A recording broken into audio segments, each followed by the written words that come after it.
रसिक वैरागी जी, प्यार पे बात करें हाँ बिल्कुल करें। तो प्रेम एक से होता है अनेक से? प्रेम अगर हुआ है तो कई बार होएगा, प्रेम अगर हुआ है तो अनेक से हो सकता है। तो मैं सिर्फ तुमसे प्रेम नहीं कर सकता, मैं इनसे भी प्रेम करूंगा, मैं इनसे भी प्रेम करूंगा। आजकल प्रेम कम आकर्षण ज़्यादा होता है। अगर आकर्षण से प्रेम हुआ है तो उससे आकर्षित कोई व्यक्ति जरूर मिलेगा, ये गारंटी है।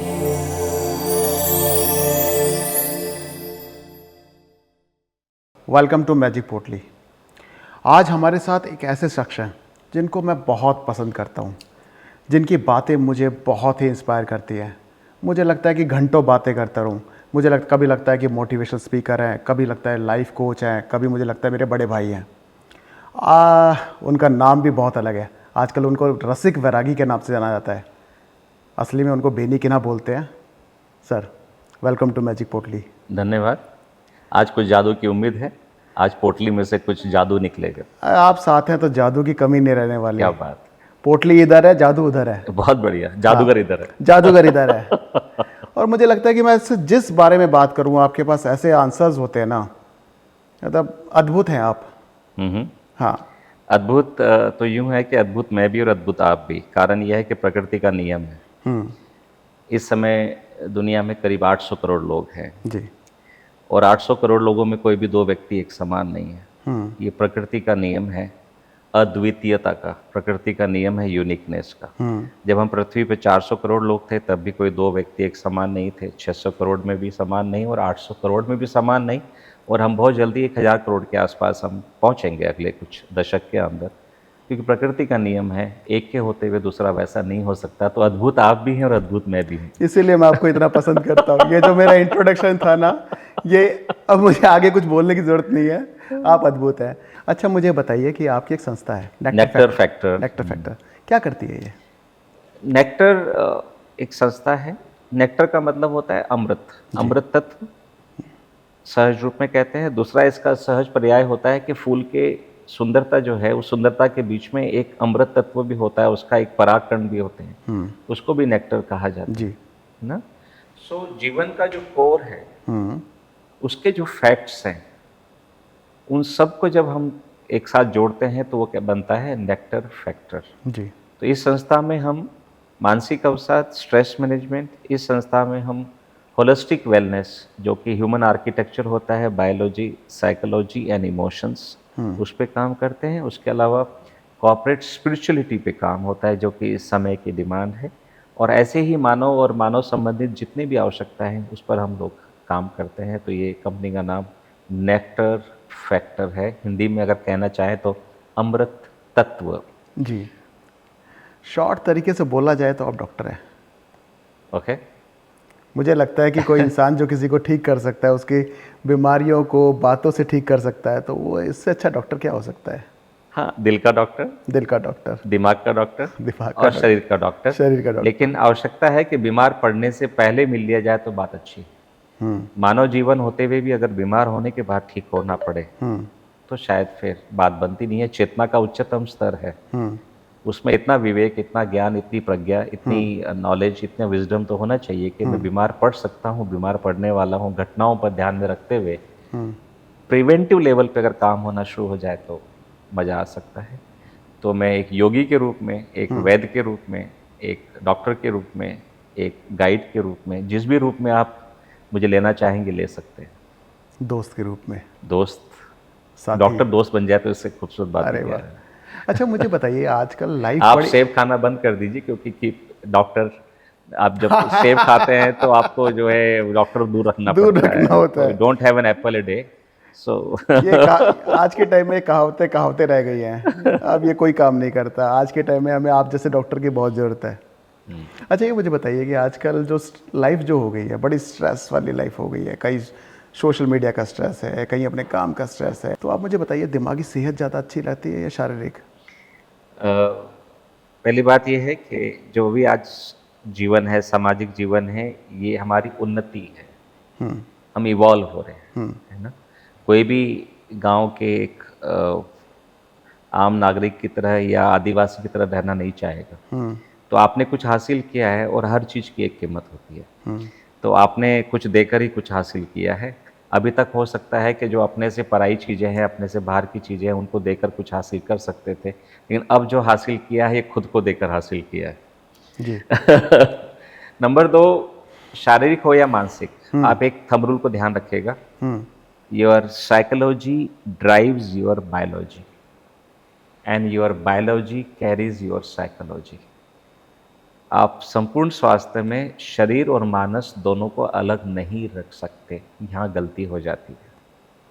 मानसिक स्वास्थ्य रहेगा, शारीरिक शरीर में प्रदर्शित होता है, शरीर में स्वास्थ्य है वो मानस के अवस्था को जरूर टच करता है। सो बायोलॉजी एंड साइकोलॉजी को आप अलग अलग नहीं रख सकते हैं। संपूर्ण स्वास्थ्य में आपको शारीरिक और मानसिक अवस्थाओं दोनों पे ही काम करना होता है। आजकल लोग बोलते हैं टाइम इज़ मनी, मुझे लगता है लेकिन टाइम इज़ हेल्थ होना चाहिए। टाइम इज़ मनी, और टाइम में ही आप हेल्थ पे काम करेंगे तो समय अपने आप में एक पूर्ण यात्रा है। समय मनी में भी नहीं जोड़ी जा सकती और समय हेल्थ में भी नहीं जोड़ा सकता, तो समय को अलग छोड़ना पड़ेगा। हम सेहत के लिए कमाते हैं या कमाने के लिए सेहत है? अगर आप सेहत नहीं है तो कमा नहीं पाएंगे, और पैसा नहीं है तो सेहत नहीं रख पाएंगे। तो दोनों का सामंजस्य सामंजस्य जरूरी है। देखिए जीवन में ये एक एक्सट्रीम को छोड़ना पड़ेगा। पूर्ण सेहत पे ही काम किया तो धन कहाँ से आएगा जीवन जीने के लिए, और पूर्ण रूप से सिर्फ धन पे काम किया तो सेहत खराब हो सकती है, स्वास्थ्य खराब हो सकता है। तो स्वस्थ रहते हुए अगर आप धन अर्जन करते हैं, ये एक विवेकशील व्यक्ति की निशानी है। सिर्फ धन या सिर्फ स्वास्थ्य दोनों में बात नहीं बनने वाली है। ये शहर के लोगों पे अप्लाई होता है, गांव में भी? ये कहने को तो भारत 65-70% गाँव में रहता है, बट एक्चुअल में अब गाँव नहीं है जी। बीमारियों की बात करेंगे, गांव में भी आपको अब बीमारी और उनकी अवस्थाएं, गांव के पास जो तहसील एरिया का है पूरे भारत में, वहाँ के हॉस्पिटल्स में आपको जगह नहीं मिलती है। ट्रू। गांव में कुछ गांव जो शहरीकरण से बिल्कुल विशुद्ध दूर हैं, वहाँ अभी भी शारीरिक परिश्रम और इंटेक, आहार और व्यायाम और आराम, इन तीनों का एक बैलेंस है। वहाँ तो अभी स्वास्थ्य है, लेकिन बाकी जगहों पर एक बैलेंस डिस्टर्बेंस है। तो भारत में एब्सोल्यूट गांव रूप में अभी पाना बहुत थोड़ा सा मुश्किल होना शुरू हो गया है। ये सवाल मैंने पता क्यों किया, क्योंकि मेरे सामने जो जादूगर बैठा है ना, मैंने उसको हर रूप में देखा है। खेत में खेती करते हुए भी देखा है, मैंने उसे बड़ी कंपनियों को लीड करते हुए देखा है, और आज इतनी बड़ी संस्था आप चला रहे हैं। ये सब इकट्ठा कैसे कर लेते हो? इकट्ठा नहीं करते, जिस समय जहाँ होते वहाँ होता है। जब आप गांव में होते हैं तो एक गांव का व्यक्ति होना सीखना चाहिए। गांव में होकर अगर शहर की भाषा, शहर की वेशभूषा और शहर के तरीके में रहना चाहेंगे तो फॉरवर्ड कहलाएंगे। तो ना आप शहर में हैं फिजिकली और मेंटली आप गांव में नहीं हैं। तो अगर शहर में हूँ, किसी कॉर्पोरेट में हूँ, तो वहाँ मैं गांव की व्यवस्थाओं को उस कॉर्पोरेट में मैं लागू नहीं कर सकता। तो जहाँ का हूँ वहाँ के होने की कला तो सीखनी ही चाहिए। जैसा देश वैसा भेष। गांव में अगर हूँ तो मुझे शारीरिक और मानसिक दोनों रूप में गांव में होना चाहिए। मेरा परिधान भी वैसा हो कि मैं आराम से काम कर सकूँ। खेत में अगर घूमना है, खेत में काम करना है, कुछ फलों को तोड़ना है या फसल काटनी है, तो वो मैं टिप टॉप बन के, हैट पहन के, टाई पहन के, कोट पहन के नहीं कर सकता। और मैं जो सर को ढककर या पूरे शरीर को ढककर खेत में काम करता हूँ, वो अगर मैं कॉर्पोरेट के मंच पे उतरूँगा तो लगता है उनको थोड़ा असहज कर जाऊँगा। सो स्थान, समय और स्थान के अनुरूप ढालने की कला आनी चाहिए। लेकिन आजकल चेंज भी तो हो गया ना, जब सोशल मीडिया आ गई है, लोग अपने उसमें बिजी हैं, हेल्थ पे तो ध्यान ही नहीं देते हैं। कोई टिप्स दे दो, कुछ बता दो कि कैसे ठीक रहें मतलब वो फ़ोन भी चल जाए और हेल्थ भी ठीक हो जाए। फ़ोन चल जाए, जब आप चल रहे हो तब फ़ोन ना चले। मतलब आप जिम में चल रहे हो तो फ़ोन ना चले, आप वॉकिंग कर रहे हो तो फ़ोन ना चले, आप कुछ खेल रहे हो तो फ़ोन ना चले। और एक फ़ोन चलने का समय है तब फ़ोन चले, तब आप ना चलें, क्योंकि डिवाइस आपने खरीदा है, आप उसके मालिक होने चाहिए। नंबर 2, मोबाइल एक काम की चीज़ भी है। अगर आज के समय में आप मोबाइल को इग्नोर नहीं कर सकते। आप छोटे बच्चों के स्कूल को देखें, कॉलेज के स्कूल सिलेबस को देखें, नोट्स को देखें, ट्यूशन्स को देखें, इवन आप बैंकिंग को देखें, धन को देखें, आप अपने आइडेंटिफिकेशंस को देखें, हर जगह मोबाइल एक टूल के रूप में काम कर रहा है। तो आप मोबाइल पूर्ण रूप से छोड़कर समय की धारा में नहीं चल पाएंगे। समय की धारा में नहीं चलकर थोड़ा पीछे रहने का अगर आपको कोई ऐतराज़ नहीं है, जैसे कई किसान हैं या हो सकता है आपके ग्रैंडफ़ादर, ग्रैंडमदर उतना फ़ोन का इस्तेमाल ना कर रहे हों, जी। क्योंकि वो जीवन में एक स्थायी रूप में कहीं टिक चुके हैं, तब हो सकता है। तो मोबाइल को अपने आप में एक प्रॉब्लम के रूप में नहीं देखना चाहिए। स्वास्थ्य और मोबाइल की जब हम बात करते हैं तो ये बहुत क्रूशियल है। मोबाइल में सर्च इंजन्स होते हैं, बिल्कुल। यूट्यूब है, गूगल है, गूगल है। Etcetera, etcetera. तो सर्च इंजन सर्च करके आपकी कमांड से चीज़ों को देता है। वो कितनी करेक्ट है, उनकी ऑथेंटिसिटी क्या है, ये जज करना आपका काम है। गूगल गारंटी नहीं लेता है कि उसमें उसमें व्यक्ति हो सकता है पोटेशियम साइनाइड के बेनिफिट बता दे किसी को, और ये भी कह सकता है कि अगर नहीं काम किया तो पैसे वापस। तो इसमें गूगल नहीं है। आपका एक इंटेलेक्ट होना चाहिए, आपका विवेक होना चाहिए कि आप किसकी इन्फॉर्मेशन ले रहे हो। जैसे कोरोना काल में हमने देखा बहुत लोगों की इन्फॉर्मेशंस आ रही थी, लेकिन वहीं पर all India institute of medical science के डायरेक्टर को इन्फॉर्मेशन दे रहे हैं, तो वो ऑथेंटिक है क्या नहीं है।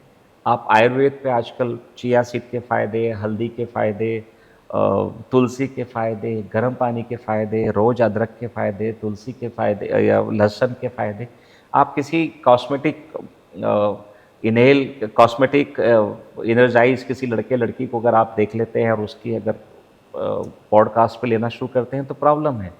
तो क्या किसी आयुर्वेदिक या चरक संस्थान के किसी डायरेक्टर ने, वहाँ के सीनियर डॉक्टर ने वो बात कही है क्या? तो आप पाएंगे कि उनकी बातों में थोड़े कॉशियस इफेक्ट भी होते हैं, है ना? तो आप हेल्थ टिप अगर ले रहे हैं, किसकी हेल्थ टिप यूज़ कर रहे हैं आप, ये विवेक आप में होना चाहिए। आप खाली टेक्नोलॉजी को, सोशल मीडिया को दोष नहीं दे सकते हैं। अभी आपने बोला चिया सीड्स, उदाहरण के लिए उदाहरण के लिए मुझे बताओ, ये एकदम नई नई चीज़ें आई हैं, ये हमारे आजकल नई मीडिया में आया है, नए डॉक्टर्स बताने लगे हैं, ये हमारे सिस्टम में तो नहीं था ये सब। नहीं, डॉक्टर नहीं बता रहे हैं, ये हेल्थ गाइड बता रहे हैं। देखिए दोनों में फ़र्क है।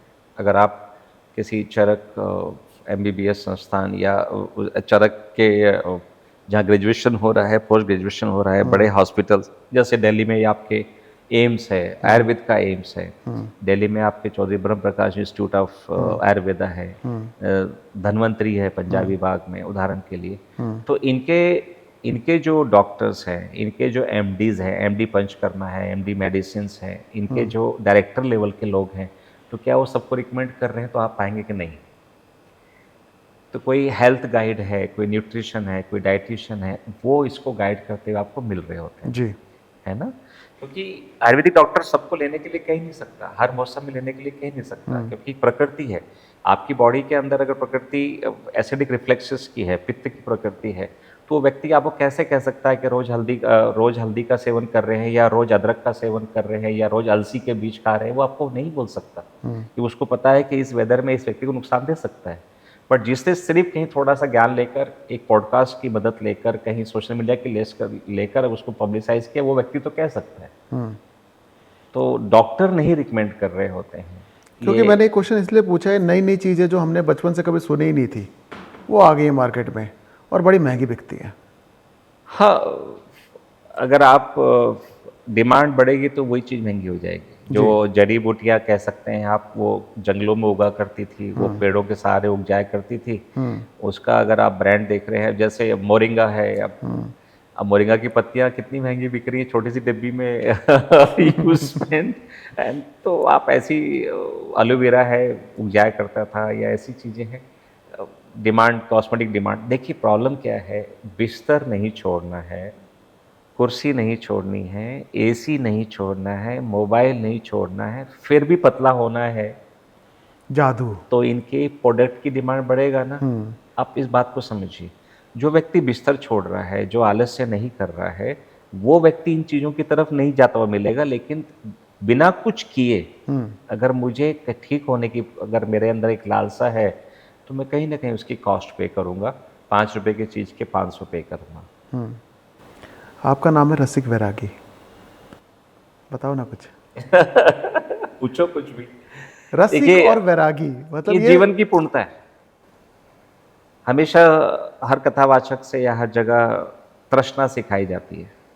आप किसी भी कथावाचक को सुन लें, किसी भी किसी भी धर्म में आप देख लें, बस एक थोड़ा पारसी धर्म मिलता है नाचता गाता वाला, मृत्यु के बाद भी नाच रहे होते हैं और जीवन के आनंद को पाते हैं। अदरवाइज हर धर्म में कहा जाता है कि रस मत लो, जीवन का रस मत लो, कोई चीज़ों का आनंद मत लो, बस कहने के रूखा सूखा होना होता है।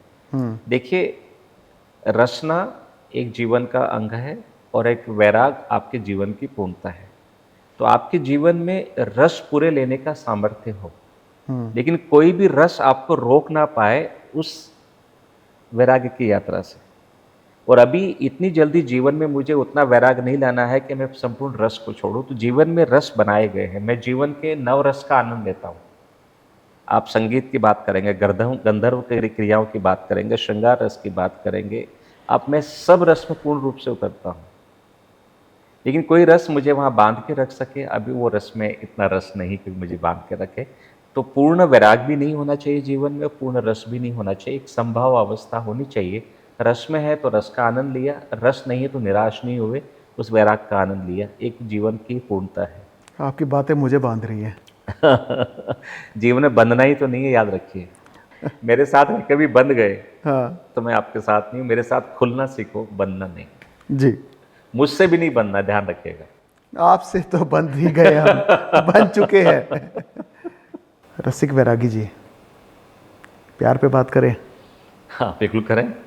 क्या होता है प्यार?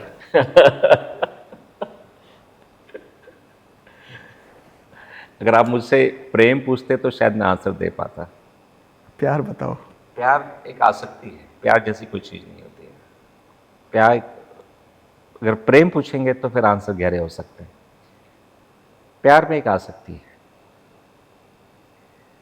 और शायद प्रश्न प्रेम की तरफ चलना चाहता होगा, लेकिन वो प्यार में आके रुक जाता है ना। प्यार वस्तु से भी हो सकता है, आपकी किसी चीज़ से लगाव हो सकता है, ये सब चीज़ को हम प्यार कह सकते हैं। आपका महत्व भी हो सकता है उस चीज़ के साथ, आपका पास्ट में भी कोई महत्व हो सकता है उस चीज़ के साथ, ये सब चीज़ें आप कन्वर्ट करते हैं। जब प्रेम की बात करते हैं तो प्रेम एक गहरा विषय है, और शब्दों में बयान कोई कर पाए तो शायद उससे बड़ा मूर्ख कोई नहीं। तो आप थोड़ी सी मूर्खता करने की कोशिश कर लेते हैं। क्यों? कर ही लेते हैं। जीवन के 9 रस है मुख्य रूप में। जी पहला रस, उसमें यही कहा जाता है प्रेम। जी। जैसे कि प्रेम है, करुणा है, श्रृंगार है, वात्सल्य है, वासना है, विभस्त है, क्रोध है, ग्लानि है, और कभी कभी हम तटस्थ होते हैं। ये जीवन के 9 रस है। वो 9 रस में एक रस है, वो प्रेम रस है। प्रेम रस आपको समाज के साथ, प्रेम रस आपको अपने संबंधों के साथ जोड़े रखता है। ये इसका महत्व है। या यूँ कहिए कि एक गुरुत्वाकर्षण शक्ति के रूप में, जैसे रजोगुण, तमोगुण, सतोगुण होता है, उसके अंदर से ये तमोगुण है, मैटर ऑफ इनर्शिया है, जो अपने संबंधों को बनाए रखने में मदद करता है। विशुद्ध प्रेम की बात करेंगे तो फिर हम पाएंगे कि वो किसी एक व्यक्ति या किसी एक अवस्था से हो, ये थोड़ा मुश्किल होता है। प्रेम में होना और प्रेम होना, ये 2 अलग बातें हैं। आप क्या कह रहे हैं? प्रेम प्रेम पवित्र मैं है प्रेम और प्यार में वासना है। आज के समय में देखिए, वासना भी एक अभिव्यक्ति है, वासना भी आपके नवरस का एक हिस्सा है। वासना तिरस्कार का शब्द नहीं है, ये एक सिन नहीं है, एक टैबू नहीं है। अगर आप में वासना ना हो तो आप स्त्री के लिए किसी काम के नहीं। अगर आप में वासना ना हो तो पत्नी के किसी काम के नहीं। आप में वासना ना हो आप में, तो आप एक नई पीढ़ी को जन्म नहीं दे सकते। वासना के रोल को समझिए। इसको वासना से कैसे जोड़ा आपने? विदाउट वासना you cannot erect, your libido cannot work. वासना भाव स्थिति में नहीं आएगी, शरीर काम ही नहीं कर सकता ना। शरीर थोड़ी सेक्स करता है, शरीर माध्यम होता है सेक्स करने के लिए। भाव स्थिति में अगर वासना नहीं आएगी तो आपका बॉडी रिएक्ट ही नहीं करेगा ना, फिर आपको इलाज की आवश्यकता पड़ेगी। तो काम बुरा नहीं, कामुकता बुरी है जो हर वक्त बनी रहे। इस बात को फिर समझिए। Lust is not bad, but you always being lusty, that is the problem. समय स्थान पर अपने पार्टनर के साथ लस्ट अगर एग्रीवेट हो रहा है, you are a perfect man और परफेक्ट वुमेन। जी। टेस्टोस्टेरोन है, is suppose to flow. Estrogen है, is suppose to flow. Estrogen is ready, testosterone is not flowing, estrogen will reject you. So काम बुरा नहीं, वासना अपने आप में बुरी नहीं। हर वक्त, हर समय, हर व्यक्ति से अगर आतुरता होती है तब इसका एक प्रभाव अलग होता है। इस बात को फिर समझिए। सो वासना एक कॉन्सेप्ट को निकाल दीजिए कि बुरी होती है। आप और हम वासना के बाद ही एक बाई प्रोडक्ट है। प्रकृति में हर चीज तो उस तरफ जा रही है, हर चीज मल्टीप्लाई नहीं कर रही है क्या? फूलों से पराग मल्टीप्लाई कर रहा है, चिड़िया से चिड़िया मल्टीप्लाई कर रही है, शेर से शेर मल्टीप्लाई कर रहा है। प्रकृति पूर्ण रूप से मल्टीप्लाई कर रही है जी। अब आती है बात प्रेम की। तो प्रेम एक चुंबक के रूप में लिया जा सकता है, कनेक्टिंग डिवाइस के रूप में ली जा सकती है। प्रेम में व्यक्ति है और प्रेम है। प्रेम किसी से करना और प्रेम होना दोनों। तो लोग मुझसे कहते हैं कि तुम मुझसे प्रेम करते हो क्या? मैंने कहा मैं प्रेम हूं। तो मैं सिर्फ तुमसे प्रेम नहीं कर सकता, मैं इनसे भी प्रेम करूंगा, मैं इनसे भी प्रेम करूंगा, और मैं रास्ते के कुत्ते बिल्ली से भी प्रेम करूंगा, और मैं इस माइक को, इस टेबल को भी लात नहीं मार सकता क्योंकि मैं खुद प्रेम हूं। तो मैं इसको भी कहीं न घृणा नहीं कर सकता। दोनों में फर्क समझिए। जी। किसी एक व्यक्ति से प्रेम जब हम करते हैं तो आप दो मुख्य गुण पाते हैं उसके अंदर। या तो कहीं ना कहीं आपके अंदर उसमें कहीं भय है या उससे कोई लालच है। आपके इस इन शब्द दो बात को निकाल के आप फिर बोलना कि मैं तुझसे प्रेम करता हूं, आप आंसर नहीं दे पाएंगे अगर आप बड़े ऑनेस्ट व्यक्ति हैं। तो आपके हर प्रेम के अंदर कोई ग्रीड मिलेगी या कोई फियर मिलेगा। आप कोई एक रिश्ता ऐसा चुन के बता दीजिए जिसमें ग्रीड या फियर ना हो। Tell me. मुश्किल है। Anybody, try for it. कोई एक रिश्ता चुन के दिखाएं जिसमें ग्रीड या फियर ना हो और आप कह रहे हो कि मैं उससे प्रेम कर रहा हूं। सोच रहा हूँ तो बच्चे के साथ, बीवी के साथ, सबके सबके साथ है। कहाँ से निकालूं? यस। तो आपका बेस में ग्रीड है या फियर है? तो ये प्रेम है क्या? फंसा रहे हो। तो चीजों को समझने का प्रयास करें। जिसे हम प्रेम कह रहे हैं हमारे शब्दों में भी वो पूर्ण रूप से नहीं उतर पा रहा है। आजकल प्रेम कम, आकर्षण ज्यादा होता है। आकर्षण होता है। आकर्षण प्रेम में कन्वर्ट हो सकता है, हो सकता है, लेकिन फिर उसमें भी वो आकर्षण कम ना हो, उसका डिग्री भी कम ज्यादा हो सकती है। अगर आकर्षण से प्रेम हुआ है, ध्यान रखिएगा, तो उससे आकर्षित कोई व्यक्ति जरूर मिलेगा, ये गारंटी है। क्योंकि आपने डिग्री लगा दी है। आज कोई 60 केजी का कोई आकर्षित व्यक्ति दिखा है, क्या ये संभव है कि वो अल्टीमेट व्यक्ति हो आकर्षण में? संभव ही नहीं है। और 61 भी मिलेगा, 90 भी कोई मिलेगा। तो आपने किसी कंडीशनिंग के साथ किसी को पसंद किया है। किसी की आवाज पसंद है, उससे मधुर आवाज कोई और मिलेगी। किसी की ड्राइविंग पसंद है, उससे बेहतर ड्राइवर कोई और मिलेगा। किसी की इंग्लिश पसंद है, उससे बेहतर इंग्लिश किसी और की मिलेगी। किसी की शक्ल पसंद है, उससे सुंदर शक्ल किसी और की। किसी का गाना गाना पसंद है, उससे सुंदर गायक कोई और मिलेगा। आप जैसे किसी कारण से किसी को पसंद करते हैं, उससे बेहतर आपको मिलेगा ही मिलेगा। नंबर 1। नंबर 2, वो व्यक्ति उस क्वालिटी को मेंटेन कर सके हमेशा, ये संभव नहीं है। क्या कार्ल मार्क्स क्या कार्ल लुईस उसी स्पीड पे दौड़ सकता है अभी? क्या उसेन बोल्ट उसी स्पीड पे दौड़ सकता है? क्या माइक टायसन के मुक्के में उतनी पावर अभी भी है? क्या सुष्मिता सेन या ऐश्वर्या राय जो मिस वर्ल्ड या मिस यूनिवर्स रही हैं, क्या उसी कामुकता को अभी भी प्रदर्शित कर सकती है? डिग्री डाउन हो गई है। तो झूठ पे टिका हो तो प्रेम हो सकता है। क्या मैं तुमसे उतना ही प्रेम करता हूं या करती हूं? क्या प्रेम में एक इंसान में ये सब चीजें नहीं मिल सकती? अगर सब चीजें ढूंढी जा रही हैं तो फिर प्रेम नहीं है। फिर आप अपनी आसक्ति की पूर्ति उस व्यक्ति के थ्रू कर रहे हैं। सुपर बाजार, हाइपर मार्केट ढूंढ रहे हैं कि मेरी दुकान पे हर चीज मिलेगी, तुझ पे ये डिजाइन, ये रंग खिलेगी, तो आप हाइपर मार्केट ढूंढ रहे हैं। तो प्रेम एक से होता है, अनेक से? प्रेम अगर हुआ है तो कई बार होएगा, प्रेम अगर हुआ है तो अनेक से हो सकता है। अभिव्यक्ति की अगर आजादी हो पुरुष और स्त्री में, या हिप्नोटाइज करके अगर पूछ लिया जाए, तब जवाब असली मिल सकता है। बहुत सारे लोगों को खुश कर रहे हैं आप। नहीं, ये फैक्ट है। बात सच बोलने की है क्योंकि मेरा व्यक्तिगत कोई लेना देना नहीं है, लेकिन ये फैक्ट है। अगर प्रेम का सोता फूटा है, झरने की हम बात करते हैं, झरना अगर फूटा है तो वो व्यक्ति के अंदर प्रेम का झरना है तो वो बार बार फूट सकता है, बिल्कुल फूट सकता है। झूठ बोलना पड़ सकता है, किसी एक को खोने का डर या किसी एक से कोई आसक्ति है तो उसको खोने के डर से झूठ बोला जा सकता है। लेकिन एक ही व्यक्ति से प्रेम हुआ हो, स्त्री का पूर्ण रूप से एक ही पुरुष से और पुरुष का सिर्फ एक ही स्त्री से, संबंध एक से हो सकता है, शारीरिक संबंध एक से हो सकता है, मानसिक संबंध एक ही से हो, ये जनरली संभव नहीं है। आपकी बातें ना घर में कलेश करवा सकती है। ये बट ट्रूथ है, मतलब किसी कारण से कोई व्यक्ति क्षणिक भी कोई पसंद आ सकता है, जरूरी नहीं कि पूरे जीवन के लिए उसके साथ वो आरजू हो, तमन्ना हो, ख्वाहिश हो। आपकी बातें है ना समाज को इतनी अच्छी नहीं लगेंगी शायद। बात अच्छी बुरी की नहीं है। एक तो जीवन में कुछ भी एब्सोल्यूट अच्छा नहीं होता और बुरा नहीं होता। आपके लिए जो आज अच्छा है हो सकता है मेरे लिए बुरा हो, तो मेरे लिए जो अच्छा है हो सकता है आपके लिए बुरा हो।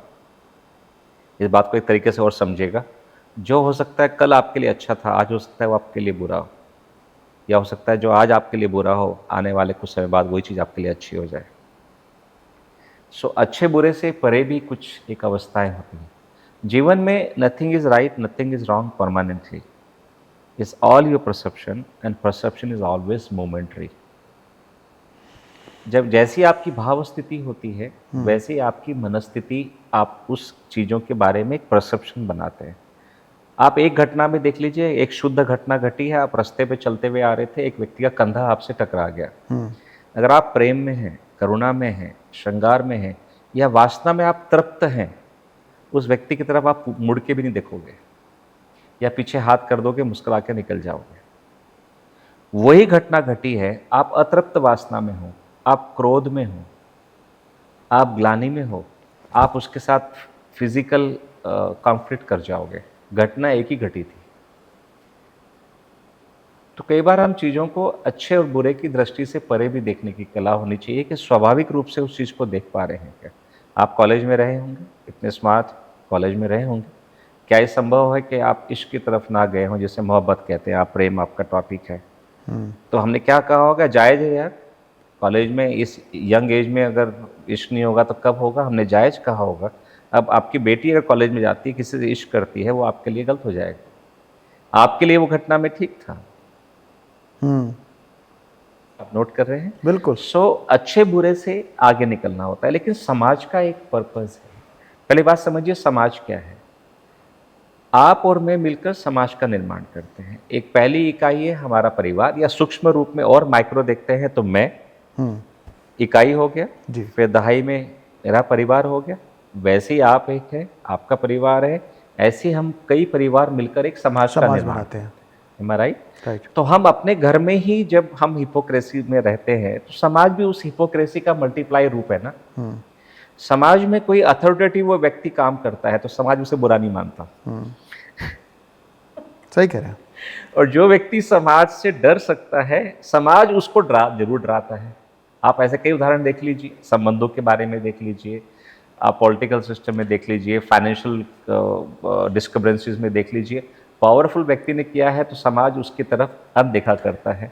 तो समाज का रोल अंकुश के रूप में काम करता है, किसी पे वो काम करता है, किसी पे वो काम नहीं करता है। आपकी बातों से आया कि डरा हुआ व्यक्ति भी प्रेम करता है, लेकिन डरा हुआ व्यक्ति ज्यादा प्रेम करता है और वो और डरता है और डरता है और डरता है और प्रेम भी और करता है फिर। क्योंकि प्रेम मानव चेतना में जो भी हमारी चेतनाएं हैं, उन चेतनाओं में भी अगर आप ध्यान से देखें, चाहे स्टोरी डार्विन की हो, चाहे हमारे दशावतार की अवस्था हो, कृष्ण के अवतार की आवश्यकता पड़ी राम के अवतार के बाद भी, क्योंकि राम के अवतार में प्रेम इतना प्रदर्शित नहीं हो रहा है।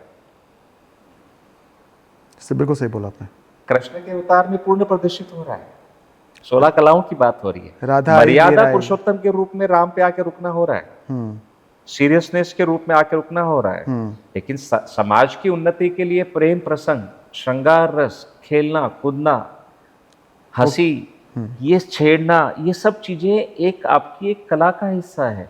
तो कृष्ण का रूप आप पाएंगे दशावतार में राम के स्वरूप के ऊपर के रूप। राम में एक कला में निपुणता है, यहाँ तो संपूर्ण कलाओं का निपुण योगी राज है, कृष्ण है। कृष्ण। तो प्रेम कहीं भी अपने आप में अगर शुद्ध रूप में देखा जाए तो ये एक आपकी प्राकृतिक अभिव्यक्ति है। इस बात को ध्यान रखिए। और जिससे प्रेम है उससे जब आपकी वासना होती है तो वो संभोग कहला रही है, फिर वो भोग थोड़ी कहलाती है। जी। दोनों प्रेम में अगर आप साथ में हैं तो वो वासना वासना थोड़ी कहलाती है, फिर वो समभोग कहला रही है, संभोग है। Isn't got the G, point? बिल्कुल। किसी एक ही व्यक्ति है तो बलपूर्वक हो गया, फिर वो संभोग थोड़ी कहलाता है। तो जीवन के अंदर आपको ये देखना होगा कि प्रेम का अपना एक स्थान है, सिर्फ इसको सेक्स से नहीं जोड़ा जा सकता। प्रेम शब्द सुन के लगता है कि आनंद आता है, लेकिन सबसे बड़ा दुख भी यही देता है। हाँ, अभी की अभिव्यक्ति में दुख देगा। प्रेम शब्द में एकदम नाम मीरा का सामने आना चाहिए। मीरा का नाम आपके सामने आएगा, दादू का नाम आपके सामने आएगा, कृष्ण का नाम आपके सामने आएगा, कबीर का नाम आपके सामने आए, बाबा नानक का नाम आपके सामने आए, तब बिल्कुल आपको बुरा नहीं लगेगा।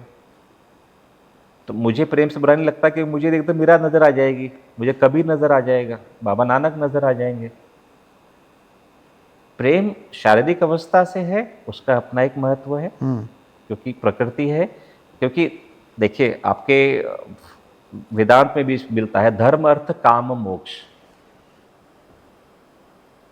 चतुश्चर्य है, 4 मुख्य कार्य हैं जीवन के। धर्म, जिस लिंग में जन्म लिया है, मनुष्य जाति है तो मनुष्य का धर्म, ऐसे ही अग्नि का धर्म, पानी का धर्म, सर्प का धर्म, कुत्ते का धर्म, गाय का धर्म, फल का धर्म, ऐसे हर एनर्जी का अपना एक धर्म है, हर चेतना का अपना एक धर्म है। फिर जीवन यापन के लिए आपको या तो बार्टर सिस्टम में जाएंगे, वस्तु विनिमय जिसको कहते थे, या फिर आप फाइनेंशियल डील कर रहे हैं। फिर एक काम भी है कि आपने जिस लिंग में, आपने जिस योनि में आपने जन्म लिया है, उस योनि को आगे बढ़ाना भी आपका एक कर्तव्य है। तो ये आपके चतुश्चर्य का हिस्सा है। उसके बाद जब आपने योनि को आगे बढ़ा दिया है तो अब मोक्ष की तैयारी करो। तो ये आवश्यक अंग है। अगर आपके जीवन से प्रेम को निकाल दीजिए, आप शुष्क हो जाएंगे। बिल्कुल। इसको एक एग्जाम्पल से समझते हैं कि जो फौजी युद्ध में लड़ने जाते हैं, परिवार से दूर रखे जाते हैं। उन फौजियों की आप वासना की तृप्ति कर दीजिए, लड़ नहीं पाएंगे। युद्ध के मैदान में आपको शुष्क फौजी ही भेजा जाता है। जितना वो अतृप्त है प्रेम में, उतना ही अच्छा योद्धा बनेगा। यहां तृप्त कर दिए, युद्ध, बुद्ध युद्ध नहीं कर सकता, प्रेम में तृप्त है। ये हमारे इतिहास में इसका वर्णन मिलता है। मराठे जब पानीपत की लड़ाई लड़ने के लिए आए थे, तो आखिरी लड़ाई के अंदर वर्णन ये है कि वो अपने परिवारों को साथ आए थे। पूरे इतिहास में ये वर्णन है काइंड ऑफ। यहाँ लोकल राजाओं ने, जिसमें सूरजमल का नाम भी आता है, और उस राजा ने कहा था कि आप परिवार साथ लेके क्यों आए हो, युद्ध लड़ने आए हो? तो ध्यान पूरा, चेतना पूरी परिवार की तरफ रहेगी। रात को परिवार के साथ रह रहे हो, तंबू में रह रहे हो, और सुबह युद्ध करने जा रहे हो, कहाँ जीत पाओ? अगर हुआ भी यही। तो अगर समाज में प्रेम पूर्ण हो जाए, वैमनस्य रह ही नहीं सकता। प्रेम की तृप्ति नहीं है, बात ज्यादा है, प्रेम पूर्ण नहीं है, तभी तो इतना ज्यादा युद्ध है। तो इसको फौजी के एग्जाम्पल समझ के देखिएगा, तृप्त करके देखिए आप फौजी को, युद्ध नहीं लड़ पाएगा, युद्ध नहीं लड़ पाएगा। अच्छा, आज के समाज में बताइए, आज के टाइम में बताइए कि प्रेम इंसान को कमजोर बनाता है या और ताकतवर बनाता है? किससे कर रहा है फर्क मैटर करता है। वो मल्टीप्लायर है तो ताकतवर बनाएगा। वो कमजोर व्यक्ति से कर रहा है सिर्फ वासना की तृप्ति के लिए, तो कमजोर बनाएगा। आप मेरा इशारा समझ सकते हैं, आजकल बोला है मैंने। नहीं, ये तो हमेशा से रहा है। एक व्यक्ति का एक स्त्री से प्रेम या वाइस वर्सा है, उसने युद्ध भी करवाए हैं। आज के टाइम में ग्रह क्लेश बोलते हैं। नहीं, ग्रह क्लेश के कई कारण हैं। हमारे जीवन के 5 आयाम हैं, शारीरिक, मानसिक, आर्थिक, सामाजिक और आध्यात्मिक। ये हमारे जीवन के 5 आयाम हैं। Physical, mental, financial, social and spiritual, this dimensions of life. तो ग्रह क्लेश किसी आयाम की वजह से भी हो सकता है, आध्यात्मिक आयाम की वजह से नहीं होएगा। कबीर की स्त्री से कलेश नहीं हो सकता, क्योंकि वो आध्यात्मिक यात्रा की पूर्णता है। बाबा नानक की अपनी पत्नी से नहीं हो सकता, क्योंकि अध्यात्म की पूर्णता की यात्रा है। तो अब बात कहाँ आती है? Physical, mental, financial and social. Physically आप पूर्ण नहीं है, अतृप्त हैं, नॉट कैपेबल है, तो पार्टनर अतृप्त होगा, कलेश होगा। पार्टनर से एक क्वेश्चन आया है, जब हस्बैंड वाइफ की बात करते हैं, एक अच्छी मैरिड लाइफ जीने के लिए प्यार ज़रूरी है या विश्वास ज़रूरी है? आप प्यार करते रहिए, विश्वास बनाए रखिए। क्या कर पाते हैं लोग? देखिए, नीड एंड वांट का फर्क है। ज़रूरतें पूरी हो जाती है परिवार में, जनरली वांट नहीं हो पाती। वो वांट शारीरिक भी हो सकती है, आर्थिक भी हो सकती है, मानसिक भी हो सकती है। अगर एक सामंजस्य है, अपनी आवश्यकताओं पर कहीं ना कहीं खुद को रोकने की कला है अगर, तो आप पाएंगे कि कलेश जनरली नहीं है। Number one. Number two, both are equal, there is a कलेश। One is submissive, there is not a कलेश। कंधे से कंधे मिला के चलने की वो है आजकल। एब्सोल्युटली, ये डायलॉग है। And every home, man is not the man of the house. True. In many houses, आदमी का कंधा औरत के कंधे से नीचे है। इक्वल में हमेशा कॉन्फ्लिक्ट होएगा। One need to be submissive. लेकिन आपकी पर्सनैलिटी सबमिसिव वाली है तो आपको ऐतराज नहीं है। आपकी पर्सनैलिटी कमांडिंग है, सबमिसिव बनना पड़ रहा है तो कलेश होगा, क्योंकि मौका मिलते ही आप रिटेलिएट करोगे। So two personalities marriage is a conflict. बर्तन बजने ज़रूरी है। थोड़ा इंटरेस्ट बना रहता है। और मैं जनरली देखता हूँ वो रोड साइड में रह रहे हैं या झुग्गियों में रह रहे हैं, शराब पी रहे हैं, मारा मारी कर रहे हैं, और 8-8, 10-10 बच्चे हैं। आप देख रहे होंगे रिश्ते में आजकल वैसे भी बड़े कम चलते हैं, बहुत जल्दी टूटते हैं। आजकल करीब 60% के आसपास रेशो आ गया है 1.5-2 साल की, तो बहुत जल्दी अमेरिकन हो गए हैं। Finance is main. आपकी बात रोकूंगा। अभी थोड़े दिन पहले मैं किसी को सुन रहा था, शादी का अस्तित्व। तो किसी ने बोला कि भैया ये बहुत लंबा चलने वाला नहीं है, ये ख़त्म होने वाला है। ऐसा है, हो सका? नहीं, ऐसा नहीं होगा, क्योंकि अमेरिका में भी ख़त्म नहीं है, या इंग्लैंड में भी ख़त्म नहीं है। अभी आपने शादी के अस्तित्व ही चार्ल्स, जो उनका बेटा है एलिजाबेथ का, उसको आगे बढ़ते हुए देखा है। तो और वो भी, उसने भी शादी करी है after death of the Diana. Even he got married again, और उसके 2 बेटे हैं। तो शादी का अस्तित्व भारत में रहेगा, ये जरूर रहेगा। लेकिन ये है कि कुछ पैरामीटर्स चेंज हो सकते हैं, दैट इज़ देयर।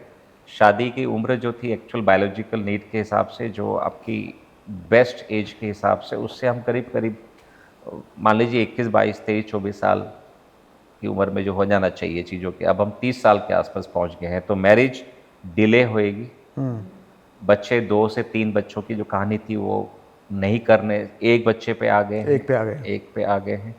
और तो ऐसे धीरे धीरे इसके रूप चेंज हो सकता है, इसकी गंध चेंज हो सकती है, इसका रंग चेंज हो सकता है। लेकिन विवाह अभी रहेगा, और विवाह उन्नत कंट्रियों में भी है, रहेगा। तो इस विवाह को अच्छे तरीके चलाने के लिए आप क्या सोचते हो? अभी आप देखिएगा कि कुछ सालों में ये फ्रस्ट्रेशन सेटल डाउन होएगा, और विवाह फिर आपको बहुत शांत विवाह, अच्छे विवाह फिर मिलेंगे। ये मोस्ट ट्रबलिंग टाइम है समाज के लिए as far as the marriage is concern. Parents helpless हैं, पेरेंट्स डिसाइड नहीं कर सकते बच्चों की मैरिज की एज कब करनी है, ये भी डिसाइड नहीं कर सकते, किससे करनी है ये भी डिसाइड नहीं कर सकते। Everything is left on the children. Childrens are more focus on the career, lady और द बॉय और द गर्ल, कोई भी। equal studies are happening there. They both are career oriented. So parental pressure reducing हो रहा है। Self judgement में, क्योंकि professionally इन चीज़ों में इतने इन्वॉल्व है कि वो अभी व्यक्ति को पहचानने की कला डेवलप नहीं कर पा रहे हैं। जो अभी अच्छा लग रहा है वो 6-8 महीने बाद प्रॉब्लम आनी शुरू हो जाती है। सो ये एक ट्रांजिशन पीरियड है। संभावना है कि आपके और मेरे रहते रहते हम ये पाएँ कि मैरिज अपने आप में एक और समझदारी वाले डिसीजन होने शुरू होंगे। शायद पेरेंट की तरफ से डिसीजन ना आए, लेकिन जिन्होंने शादी करने हैं वो इस डिसीजन को और मेच्योरली करना पसंद करेंगे। थोड़ा समय है। तो आपकी नज़र में अरेंज मैरिज और लव मैरिज बेटर क्या रह सकती है?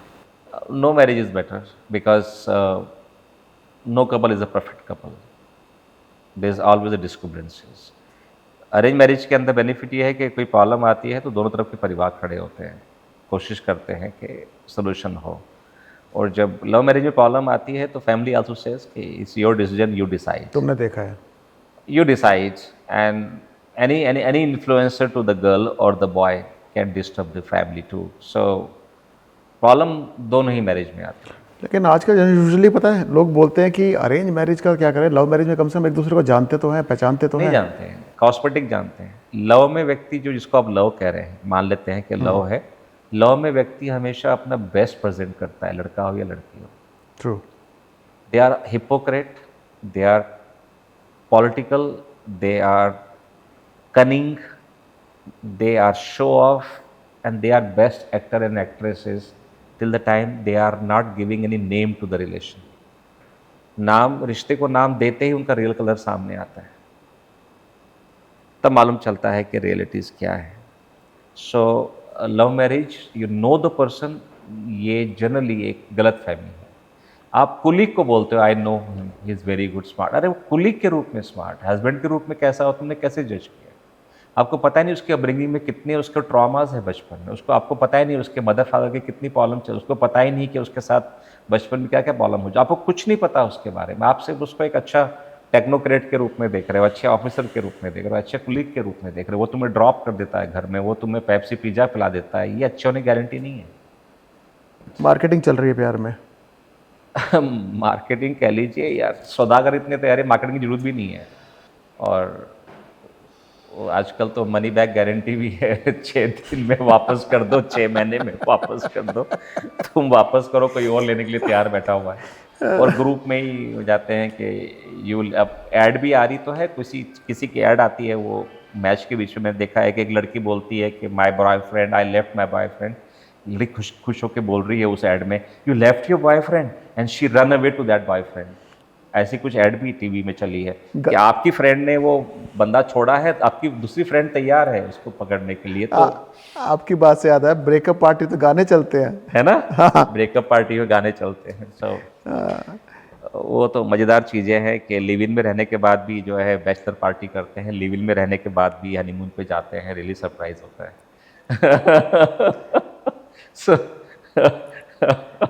तो प्रेम प्यार में बदल ही चुका है। नहीं, बहुत गहराई में जाएंगे तो मिलता है। आज भी लोग हैं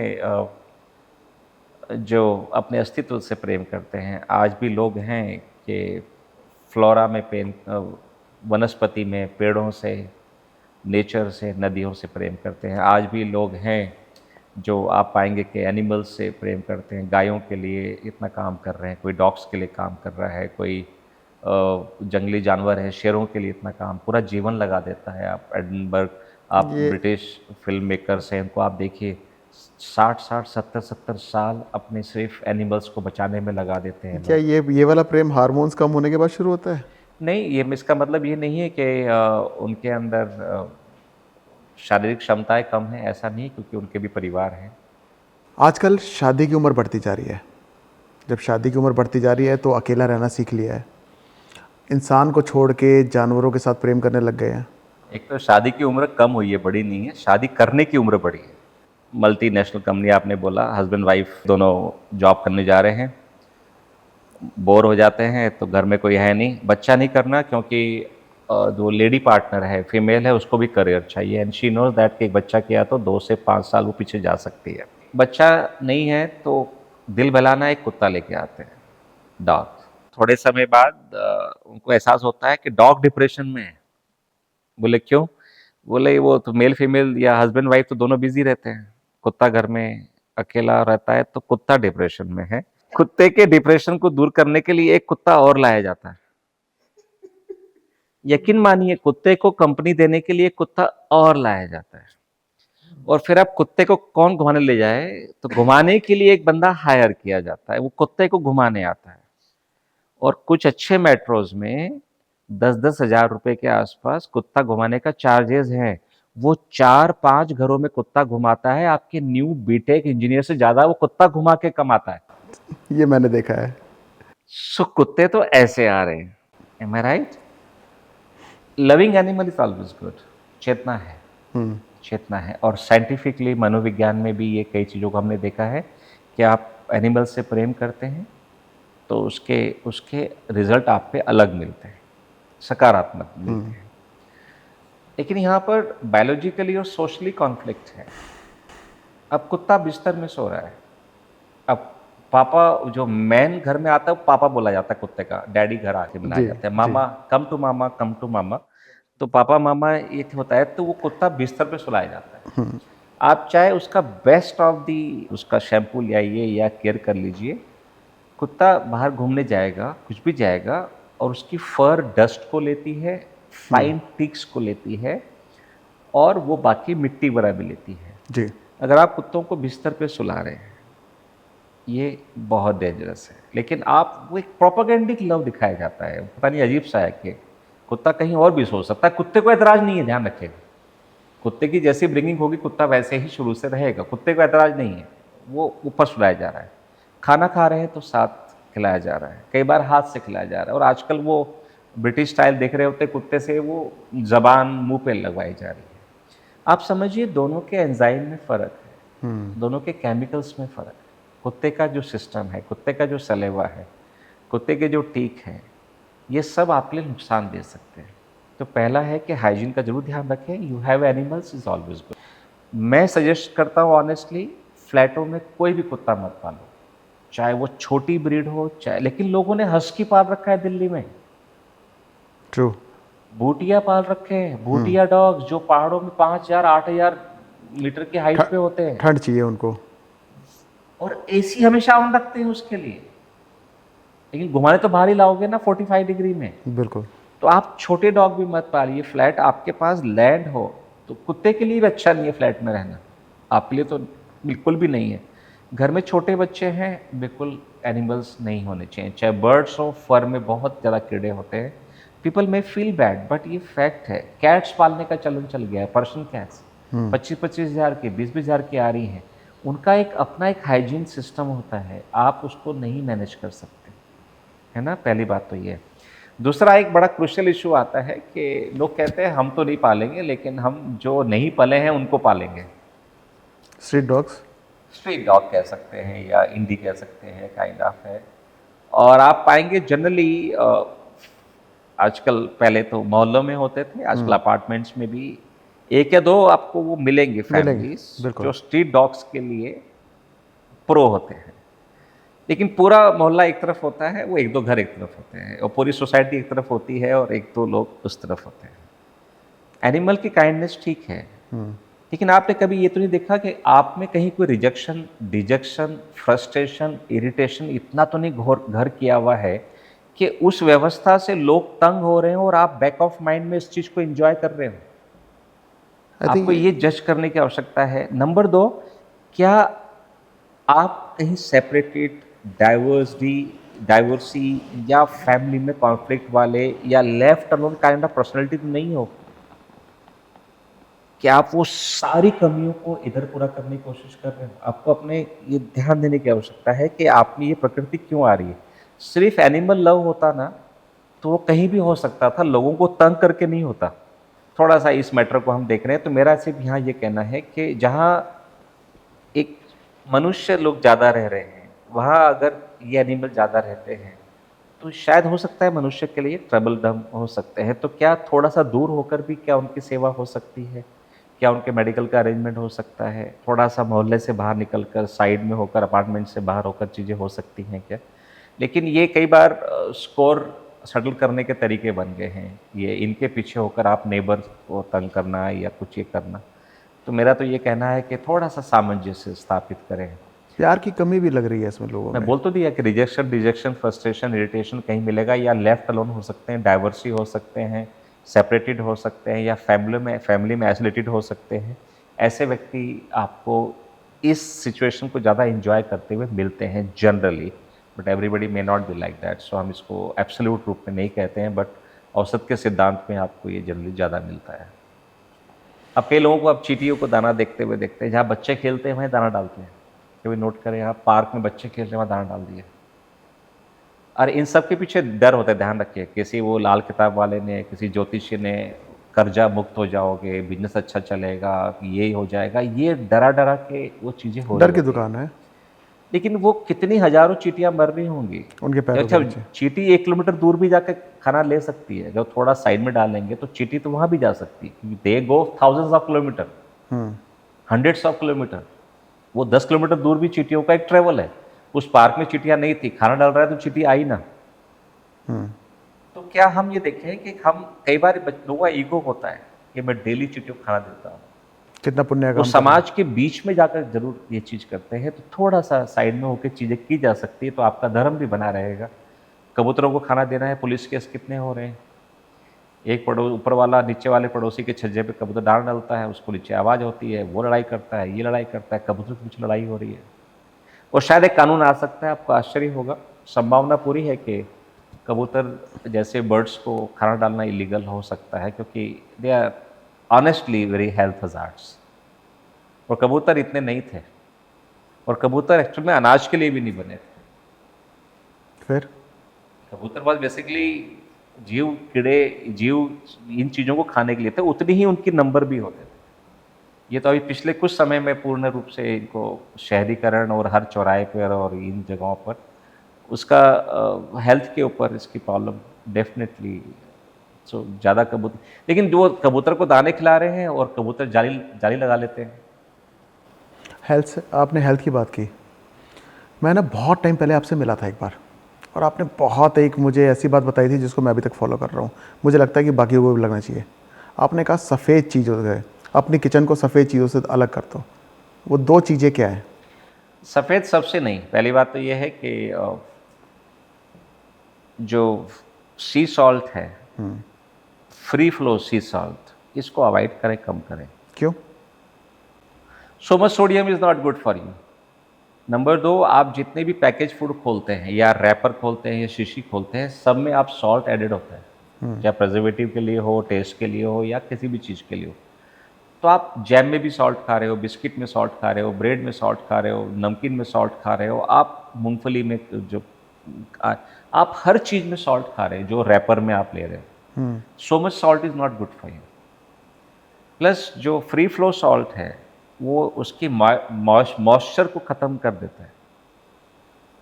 सॉल्ट असेंशियल है, लेकिन आप ये पैकेज फूड खाना बंद करें, तब आप थोड़ा सा नमक लें, तो पिंक सॉल्ट आप लेंगे तो आपके शरीर के लिए प्रो रहेगा।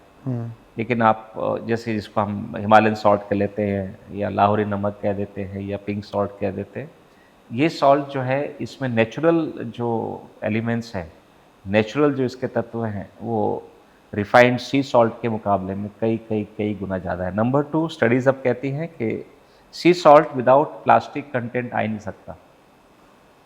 समुद्र में इतना प्लास्टिक है, इवन जो गर्भ से बच्चा पैदा हो रहा है, इवन उसका ब्लड भी प्लास्टिक कंटेंट के साथ मिल रहा है, इवन यहाँ तक स्टडी चल रही है। तो समुद्र में प्लास्टिक बहुत है, कंटेमिनेशन बहुत ज़्यादा है, और not good for you to don't take so much free flow table salt और सी सॉल्ट, चाहे किसी कंपनी का हो। नंबर 2, मैंने जनरली कहता हूँ कि बहुत अधिक मीठे मीठे की आवश्यकता नहीं है। सो आपका बॉडी ग्लूकोज कन्वर्ट करती ही करती है, भोजन से भी आपको एनर्जी कन्वर्ट होनी ही होनी है। थोड़ा समय तो दे दो। कुछ टेस्ट के लिए थोड़ा आपको मीठा लेना है तो क्रिस्टल क्लियर शुगर को अवॉइड कर सकते हैं। गुड़? उसके बदले में गुड़ हर वक्त नहीं होता है, खांड भी हो सकती है, बूरा भी हो सकती है, शक्कर हो सकती है, गुड़ हो सकती है, धागे वाली मिश्री हो सकती है।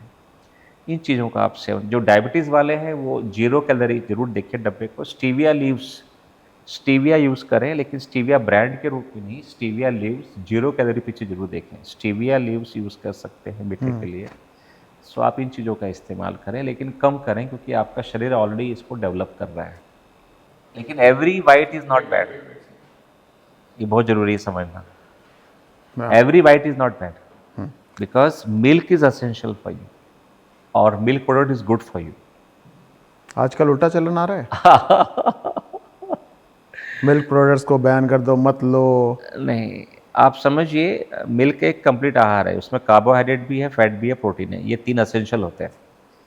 अगर आप किसी ढंग के व्यक्ति से बात करेंगे तो आप पाएंगे आपके भोजन में 3 चीज़ होनी चाहिए, कार्बोहाइड्रेट, प्रोटीन एंड फैट।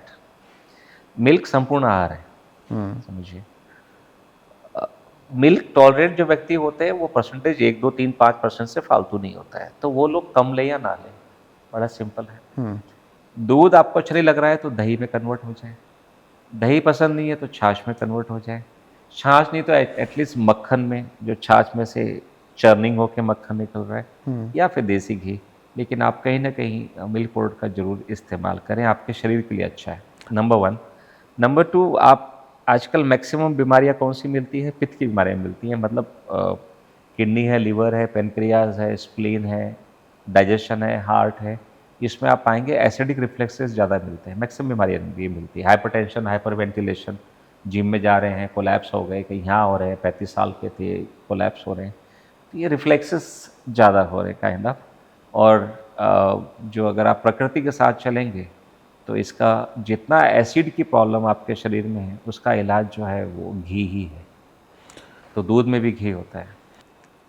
अच्छा, आप मुझे बताइए, जो हमारी एक लॉबी है उसने पहले हमारे घी को हमसे अलग किया, रिफाइंड पे लेके आए, हार्ट के लिए बहुत अच्छा है, घी खराब है।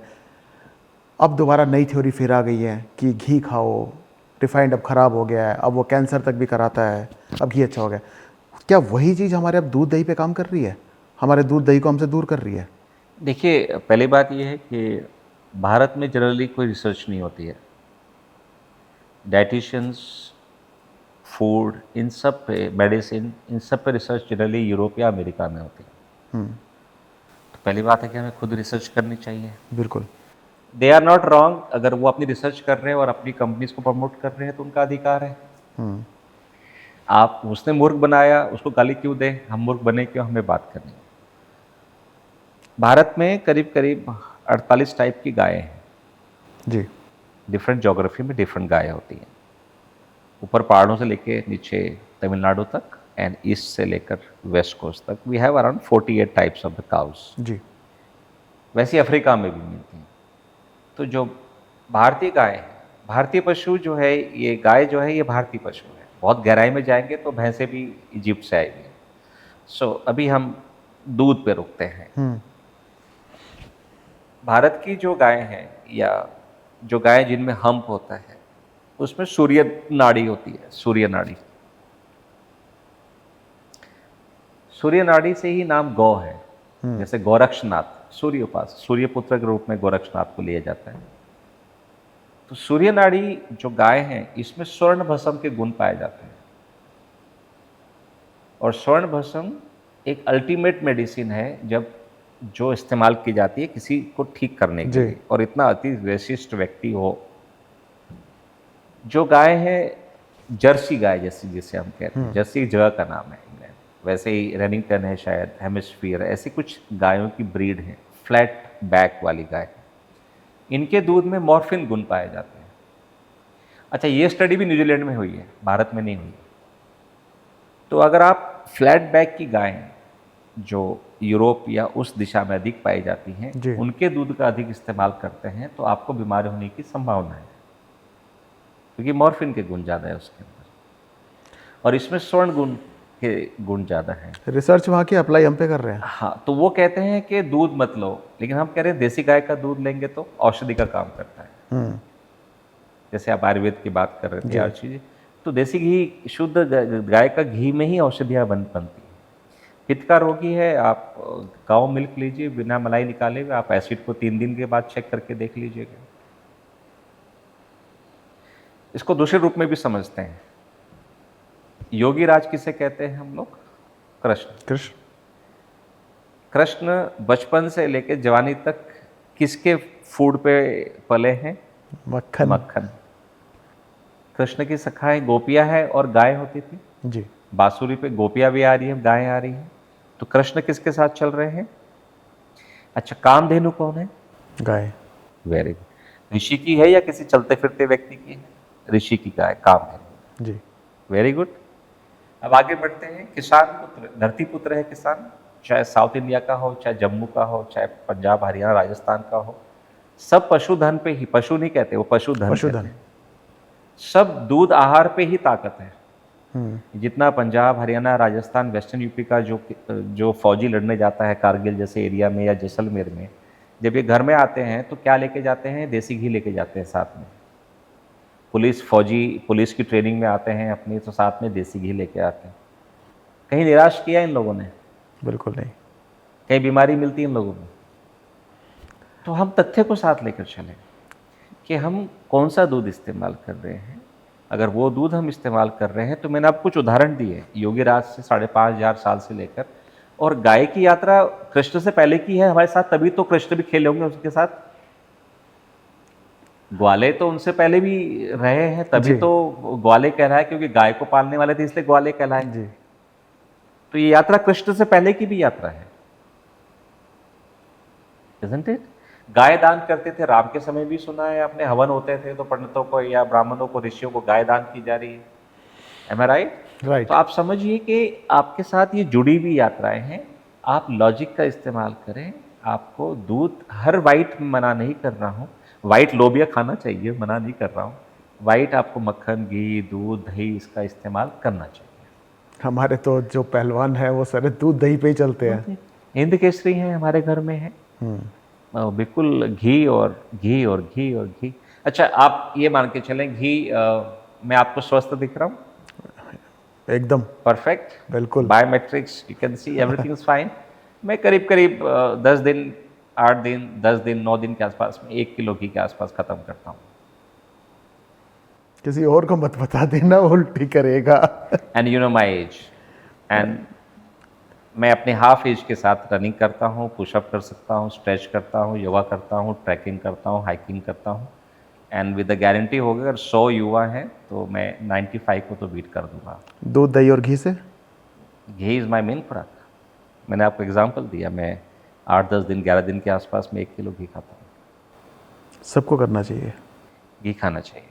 बस ये है कि घी मेहनत भी मांगता है, लेकिन ये मेहनत वाली बात हम छोड़ देते हैं। घी खा रहे हैं, पसीना, मेहनत जरूर करो, स्वेटिंग करो, मेहनत करो और घी खाओ, कोई प्रॉब्लम नहीं है। आप खाली दिन भर दिन रात एसी में बैठे रहो तो फिर कुछ भी खाओगे तो नुकसान देगा ना, फिर खाली घी की बात थोड़ी है। तो आप कहते हैं हमारी किचन में अब ऑयल हटके घी आना वापस? ऑयल यूज़ करें, ऑयल भी आवश्यक है, लेकिन आप उत्तर भारत में है तो कच्ची घानी सरसों का तेल, कोल्ड प्रेस सरसों का तेल लीजिए। आप मध्य भारत में है तो मूंगफली का तेल, कभी कभी तिल का लीजिए। अगर आप केरला में और साउथ तमिलनाडु में है तो आप नारियल का तेल इस्तेमाल कीजिए। तेल एंड देसी घी आप दोनों इस्तेमाल कीजिए। लेकिन मार्केटिंग ऑलिव ऑयल की होती है। ऑलिव ऑयल इज़ गुड अगर आप कभी कभी ले रहे हैं, आप टॉपिंग के रूप में यूज़ कर रहे हैं, रशियन सलाद बनाइए, कुछ ऐसी चीज़ बनाइए तो टॉपिंग के लिए यूज़ करना है तो ज़रूर यूज़ कर दीजिए। एब्सोल्यूट नो नहीं है, लेकिन आप उसको डेली यूज़ के लिए इस्तेमाल ना करें। अच्छा, एक क्वेश्चन मेरे दिमाग में आ रहा है इससे हट के। आजकल पानी पानी रहे, हाँ, मतलब पानी जो हम पहले, हम जब बाहर निकलते थे हमें प्याऊ मिलते थे, आज के टाइम में हमें कोई प्याऊ नहीं मिलता है। आज के टाइम में हमें बोतलें मिलती हैं, प्लास्टिक की बोतलें मिलती हैं। पानी बिक रहा है, पानी बिक रहा है, हवा बिक रही है। हवा भी बिक रही है। हाँ, कोविड में देखा था हवा नहीं मिल रही थी। हाँ, हवा बिक रही है। तो पानी का मुझे बताइए, ये जो पानी हम पी रहे हैं, जो प्लास्टिक की बोतलों में पानी पी रहे हैं, ये कितना सही है हमारे लिए? कैंसर, मुझे लगता है कैंसर सबसे ज़्यादा यही देता है। एक सिविक सेंस नहीं है और गवर्नमेंट लथार्जिक है। अगर डीएम साहब, एसडीएम साहब टाइट हो जाए और प्लास्टिक की बोतलें जो रोड पर दुकानों के बाहर धूप में रखी हुई है, कोल्ड ड्रिंक की हो चाहे पानी की हो, जी। अगर जमीर जाग जाए डीएम एसडीएम का और लोकल फूड अथॉरिटी ऑफिसर्स का, तो ये प्रॉब्लम कम हो सकती है। लेकिन सड़कों पर क्रेट के क्रेट पानी की बोतलें और कोल्ड ड्रिंक की प्लास्टिक की बोतलें हैं, यहाँ प्रॉब्लम क्रिएट होती है। प्लास्टिक की बोतल पे लिखा भी होता है नॉट फॉर रीयूज, लेकिन हम वो प्लास्टिक की बोतल कार में, हमारे फ्रिजों में हमारे कई महीने चल रही होती है। तो एक सिविक सेंस की कमी ये है कि दुकानदार को भी वो लालच नहीं रखना है। रेफ्रिजरेटर होता है, मोटे ग्लास का रेफ्रिजरेटर विंडो वाला होता है, उसमें ही पानी या कोल्ड ड्रिंक रखा जाता है, ठंडा रखकर ही रखा जाता है, धूप में नहीं रखा जाता है। जी, है ना। नंबर 2, हम कैरी करना नहीं चाहते, यूज़ एंड थ्रो। आप पहाड़ों में आप आए हैं और मैं जनरली पहाड़ों में रहता हूँ, हम दुआ करते हैं टूरिस्ट ना आए, क्योंकि टूरिस्ट आएगा गंदगी लाएगा, टूरिस्ट आएगा कोल्ड ड्रिंक की बोतल और पानी की बोतलों को फेंक कर जाता है। जी। हमने भी बचपन में ट्रैवल किया है तो साथ में पानी कैरी करते थे, हमें तो सुराई भी याद है। तो सुराई ना हो तो थर्मस भी आप कैरी कर सकते हैं, आपकी स्टील की बोतल भी हो सकती है, या महंगी बोतल लीजिए एटलीस्ट जो फूड क्वालिटी की हो, फूड ग्रेड की हो, तो फेंकोगे नहीं उसको रास्ते में कहीं। तो कहीं पर ये काम भी हो रहा है, शायद होना भी चाहिए कि कुछ जगहों पर पानी की बोतलें बेचना भी बैन करना पड़ेगा। सो पानी है, लेकिन प्लास्टिक की बोतलें में पानी आपको नुकसान दे। कुछ दिन पहले मैंने आपसे पहले एक डॉक्टर साहब के साथ पॉडकास्ट किया। उन्होंने बताया कि खाने के साथ पानी पीना चाहिए। बड़ा अजीब लगा, खाने के साथ पानी। आप बताइए, सही है नहीं है? हाँ, अभी इसको फिर वही आंसर आता है कि एब्सोल्यूट राइट या रॉन्ग पे नहीं देखते हैं। इसको ध्यान रखिए, पानी असेंशियल है जीवन के लिए। जी। 5 तत्व हैं, 5 तत्वों में से हाईएस्ट वाटर है, चाहे पृथ्वी हो या हमारा शरीर हो। एक बैलेंसिंग एक्ट है। जी। भोजन डिटरमाइन करता है कि खाने के समय पानी पीना है या नहीं। पानी स्वयं डिटरमाइन नहीं करता है। कैसे? अगर आपका भोजन रूखा है, सूखा है, रस विहीन है, तो पानी सलेवा के साथ पानी मिलकर उस भोजन को नीचे उतारने में मदद मिलती है। जी। तो एब्सोल्यूट ड्राई भोजन है तो पानी का इस्तेमाल होता है। नंबर 2, ये वर्णन जरूर है कि 3-4 निवाले के बाद एक घूंट पानी नहीं होता है। वो ध्यान रखिए, पानी पीना अपने आप में एक अतिवाद हो सकता है, लेकिन पानी का एक सिप जिसे हम कहते हैं, या आचमन के जितना एक पानी 3-4 निवाले के बाद बीच में आचमन जितना पानी का एक सिप लेना, ये आपके सिस्टम का हिस्सा है। तो डॉक्टर साहब was not wrong Wrong. In that, है ना। लेकिन इसको इस रूप में भी देखते हैं कि भोजन, जैसे घर में दादी को या माँ को देखा होगा, बाहर से आती खूब पानी पी लिया, खाना डाल दो, क्या खाना खाएगा तो इतना पानी पी लिया। क्योंकि आपके शरीर में जो सिस्टम है उसमें जो 3 चीज़ों की जगह हैं, ये भी शायद डॉक्टर साहब ने बताया होगा कि स्थूल भोजन भी होता है, फ्लूइड भी चाहिए और हवा की भी जगह है। जी। आपने एकदम पानी पी लिया तो भोजन की जगह को भी डिस्टर्ब किया और फ्लूइड लेवल ज़्यादा हो गया। जठर अग्नि जो है, जो एंजाइम है, डाइजेस्टिव जूसेस हैं, जो पित्त बढ़ा हुआ था, पानी पी के आपने उसको भी शांत कर लिया, तो जो खाना खाओगे क्या लगेगा। इसका उल्टा तरीका ये है, या इसको अलग तरीके से, उल्टा नहीं कहेंगे, इसको अलग तरीके से ये समझते हैं कि आप बाहर से शारीरिक श्रम कर कर आए, भाग कर आए या गुस्से में आए उदाहरण के लिए, तो आपके शरीर में ताप बढ़ा हुआ है, तो आपने पानी को, आप डिहाइड्रेट हो गए जी। और एकदम खाना खाने बैठ गए, वो खाना आपको तंग करेगा।